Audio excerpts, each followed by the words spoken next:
हर हर महादेव, जय भोलेनाथ। नमस्कार, मैं साधना पांडे मार्गदर्शन पे आपका स्वागत करती हूँ। तो चलिए दोस्तों, आज हम बात करेंगे सठ तिला एकादशी की। सठ तिला यानी कि 6 तरह से तिलों का प्रयोग करने के कारण इस एकादशी का नाम सठ तिला एकादशी पड़ गया।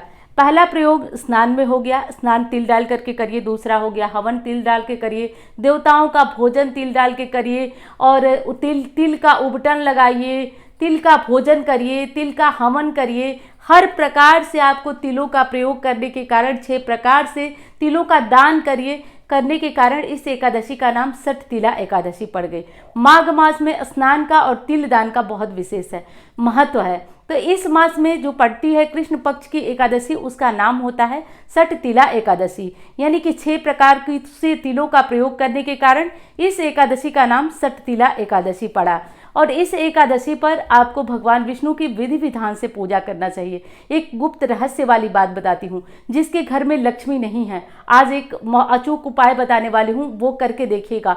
बहुत ही अचूक उपाय है, इसको बहुत फायदा देगा आपको, करके देखिएगा। सठ तिला एकादशी पर भगवान विष्णु की, नारायण की, माँ लक्ष्मी के संग पूजा करिए। आप लोगों के घर में यदि बरकत नहीं रहती है, किसी भी तरह से दरिद्रता ने प्रवेश बना लिया है, पैसे आते ही खर्च हो जाते हैं, तो आप लोग एक काम करिए, विष्णु जी की, लक्ष्मी जी के साथ पूजा करिए। अखंड ज्योति, जो कि मैं बार बार आपसे कहती हूँ, अखंड ज्योत जलाइए, अखंड ज्योत जलाइए, पूजा करिए विधि विधान से। लक्ष्मी जी, नारायण का पूजा करिए। और एक अचूक उपाय है जिसे हर घर में होना चाहिए।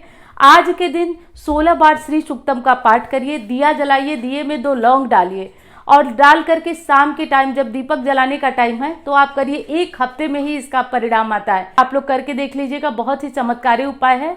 1 हफ्ते में ही इसका परिणाम आता है।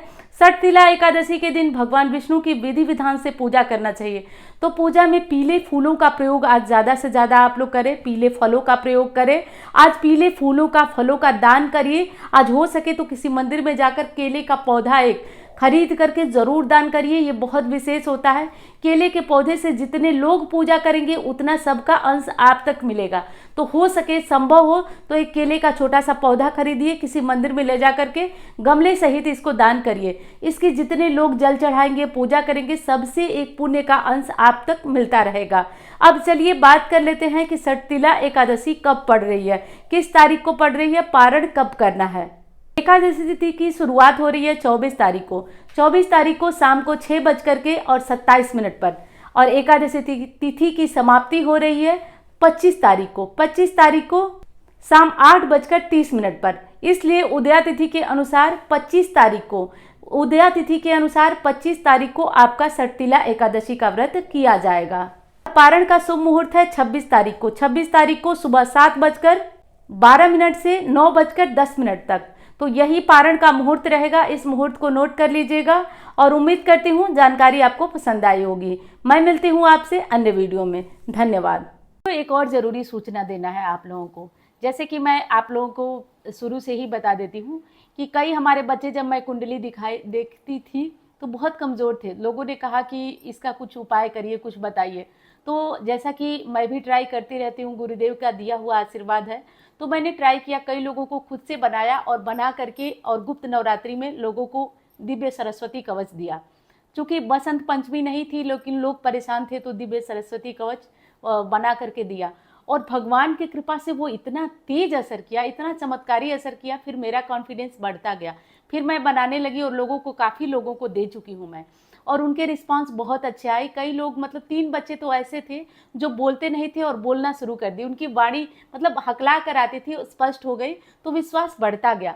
तो मैंने सोचा है कि इस बार आप लोगों के लिए वसंत पंचमी सरस्वती पूजा पर वही दिव्य सरस्वती कवच जो है उसका निर्माण कराऊं। और चूंकि मैं तो कर नहीं सकती हूं, क्योंकि वो एक होता तो मैं करती, आप लोग, मुझे पता है कि ज़्यादा लोगों को वो चाहिए होगा, तो इसलिए मैं सोची हूँ कि पंडित जी लोगों के द्वारा ही उसका निर्माण कराऊं। और ये इतना ज़्यादा पावरफुल है कि अगर इसको घर में, अगर गृहिणी है, कोई बात नहीं सुन रहा है आपकी, तो भी आप इसे पहन सकते हैं। अगर आप मार्केटिंग का काम कर रहे हैं, लोगों से बात मनवाना है आपको, तो भी आप इसका प्रभाव देख सकते हैं। अगर आपका बच्चा जो है पढ़ने में ठीक नहीं है, मोबाइल में ज़्यादातर लगा रहता है, कोई इंटरव्यू वगैरह दे रहे हैं उसमें सफलता नहीं, तो हर जगह पे ये कारगर सिद्ध होने वाला है। हर जगह पे इसका चमत्कार आपको देखने को मिलेगा। तो मैं सोच रही हूँ, मैं ऐसा सोच रही हूँ जैसा आप लोग भी बोलें, कमेंट में बताएं। मैं सोच रही हूँ कि इस बार जो है दिव्य सरस्वती कवच, इस बार सरस्वती पूजा पर जैसा कि 3 तारीख को है, तो 3 फरवरी को शुरू किया जाए और तीसरे दिन, 1 दिन, 2 दिन, 3 दिन, तीनों दिन तक इसको अभिमंत्रित कराया जाए ताकि इसकी पावर और बढ़ जाए।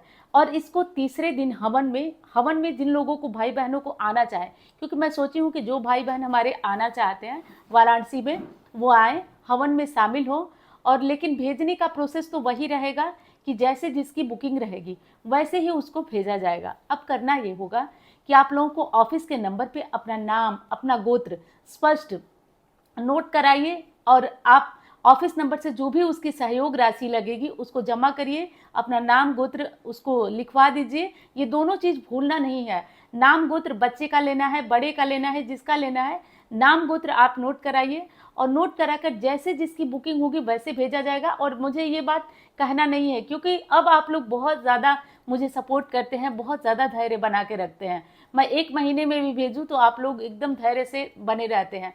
तो ये बात कहना नहीं है, लेकिन कहना ज़रूरी हो जाता है क्योंकि कुछ लोग नए भी जुड़ते हैं, तो इसलिए बताना ज़रूरी हो जाता है।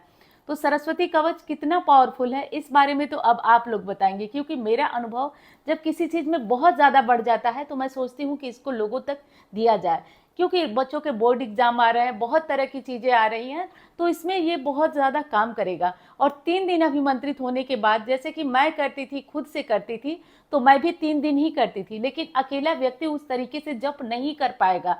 इसलिए मैंने सोचा है कि पंडित जी लोग, कई पंडित जी लोग रहेंगे, इसको अभिमंत्रित कराया जाए और इसको ज़्यादा मात्रा में और ज़्यादा मात्रा में जप करा दिया जाए ताकि ये और पावरफुल हो जाए। और इसके बाद हवन होगा। हवन में आप लोग इन दोनों दिनों तो आप लोगों की आवश्यकता नहीं होगी, आप लोग आके भी कुछ नहीं, बैठे ही रहेंगे, लेकिन हवन में आप आएंगे तो आप शामिल भी हो जाएंगे पूजा में। तो हवन में आना चाहें तो वाराणसी में स्वागत है आपका, बिल्कुल आइए। बाकी सरस्वती माता की कृपा से मैं उम्मीद करती हूँ कि ये हमारा जो लोगों के तक पहुँचाने का सरस्वती कवच जो वीणा उठाया है वो हो पाता है या नहीं, ये तो प्रभु की मर्जी। लेकिन आप लोगों को यदि चाहिए तो आप इसका जो केवल और केवल एक ही नंबर है हमारा, ऑफिस नंबर पर ही नोट कराइएगा और कहीं नोट नहीं होगा। तो चलिए, अब यही ज़रूरी जानकारी देना है। मिलती हूँ अब अन्य वीडियो में। धन्यवाद।